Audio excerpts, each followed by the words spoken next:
सोने के केले। झड़ोदा नामक नगर में अजी नाम का एक आदमी रहता था। अजी के पास एक छोटा सा बगीचा था जिसमें वो फल लगाता था। वो उन फलों को जंगल के रास्ते शहर में बेचने जाता था।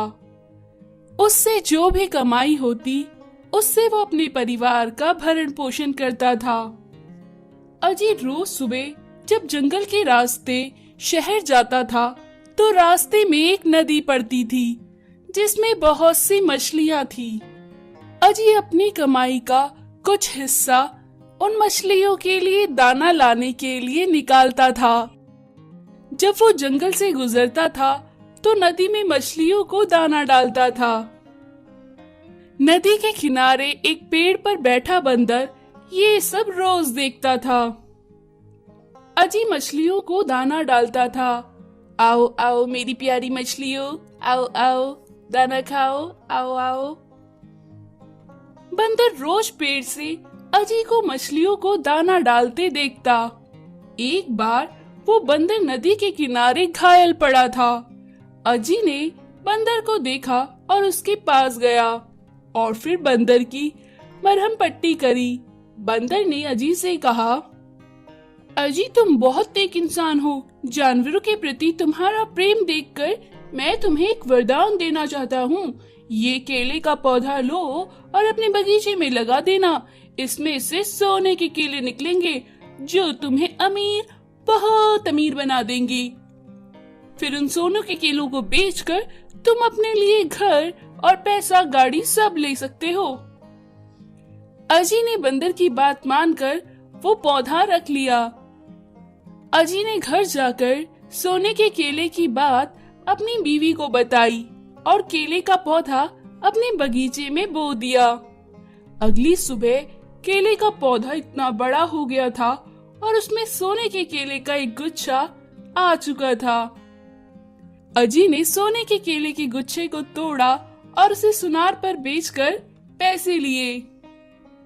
उन पैसों से अजी ने अपने घर की जरूरतों का सामान लिया। अब रोज उस पेड़ पर सोने के केले का एक गुच्छा उगाता। अजी उनको बेचकर पैसे लेता और फिर उन पैसों को जमा कर उसने अपने लिए एक बड़ा सा घर, गाड़ी और भी बहुत सारी चीजें खरीद ली। अब अजी महाजन बन चुका था। अब वो लोगों को ब्याज पर उधार देता था। जंगल में नदी के पास मछलियों को दाना डालने अब अजी नहीं जाता था। ये देखकर बंदर को बड़ा आश्चर्य हुआ। बंदर ने सोचा, अब अजी लालची हो गया है। अब ये मछलियों को दाना डालने भी नहीं आता। अब मुझे इसकी परीक्षा लेनी चाहिए। बंदर एक दिन अजी के उस सोने के केले वाले पेड़ पर गया और केला खाने लगा। अजी ने उसे देखा और उसे भगाने लगा। तभी बंदर बोला, अरे अजी तुम मुझे भूल गए। तब अजी बोला, अरे अरे माफ करना, मैंने पहचाना नहीं। बंदर बोला, मैं कभी कभी यहाँ सोने के केले खाने आ जाऊंगा। मुझे सोने के केले बहुत पसंद है। अजी बंदर की बात सुन बोला, हाँ हाँ जरूर, आपका ही पेड़ है, आओ आओ। पर अजी मन ही मन कूद रहा था। वो घर जाकर अपनी बीवी से बोला, अरे वो बंदर केले खाने आया था आज। अब वो कभी ना कभी आता रहेगा। तुम जानती भी हो एक केले का भाव 10,000 है। वो बंदर क्या जाने इन सोने के केलों का भाव। उसे तो बस खाना है। मैं नहीं चाहता वो मेरे सोने के केले खाए। अब की बार अगर वो आया तो मैं उस पर हमला कर दूंगा तीर से। कुछ दिन बाद जब बंदर दोबारा पेड़ पर आया तो अजी ने उस बंदर पर तेज से हमला कर दिया और उसे घायल कर दिया। बंदर को तीर लगते ही बंदर घायल होकर नीचे गिर पड़ा। अजी उसके पास गया और बोला, तुम सोने के केले खाकर मेरे 10,000 का नुकसान करते। अब तुम मरोगे तो मेरा नुकसान भी नहीं होगा।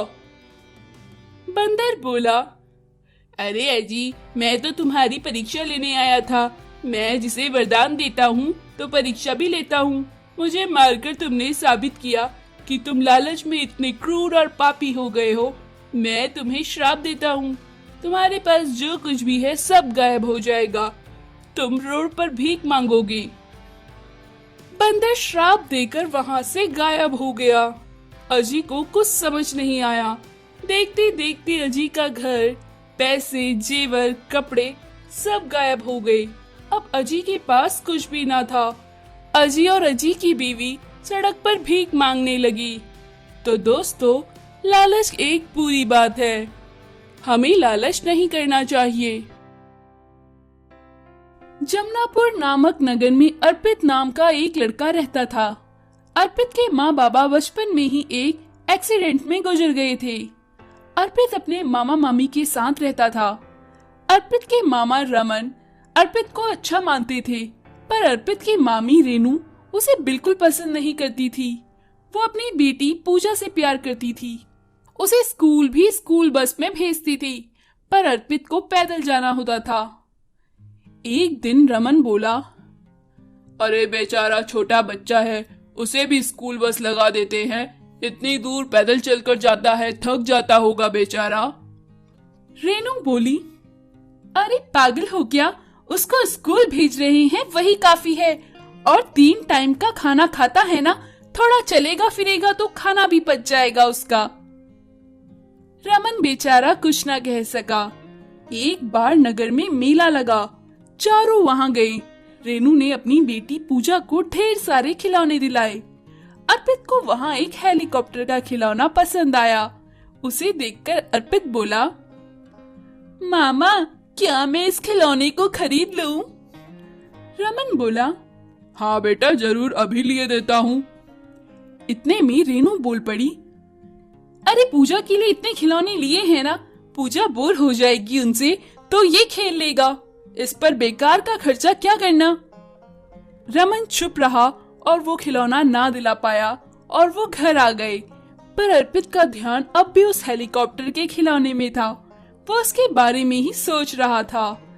अगले दिन अर्पित ने लोहे का सामान और कुछ पट्टियां जमा करी और उन्हें जोड़कर एक हेलीकॉप्टर का नमूना बना लिया। रेनू के डर से वो उसे घर के पीछे ही रखता था। एक दिन वो उससे खेल रहा था, तभी वैज्ञानिक जॉन वहां आया। उसने वो हेलीकॉप्टर देखा और पूछा, ये कहां से लाए हो बेटा?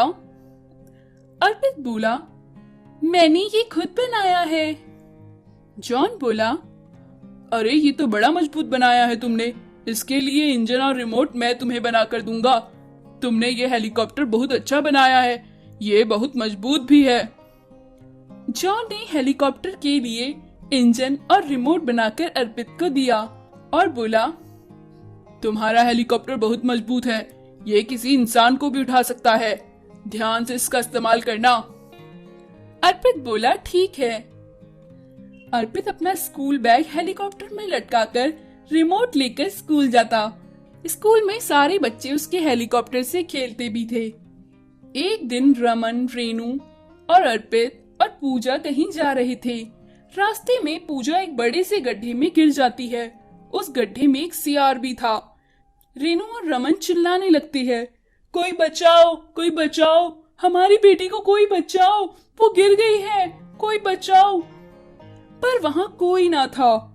सियार पूजा को घूरने लगा। पूजा डर के मारे चिल्लाने लगी, मम्मी बचाओ मुझे, माँ बचाओ, पापा मुझे बचाओ, मुझे बहुत डर लग रहा है। तभी अर्पित के पास जो रिमोट था, उसने रिमोट से हेलीकॉप्टर को अपने घर से बुलाया। हेलीकॉप्टर घर से उड़ता हुआ उस जगह पर आया जहां वो लोग थे।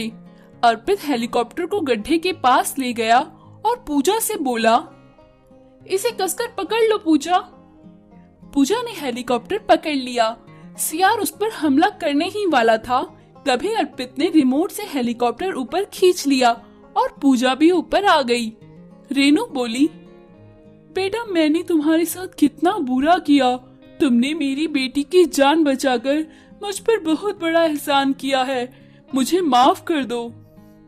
अर्पित बोला, मामी एहसान कैसा, वो मेरी बहन है, आखिर हम सब एक परिवार हैं। रेनू को अपनी गलती का एहसास होता है। उस दिन से वो अर्पित को प्यार करने लगती है और उसे कोई भी ताना नहीं सुनाती।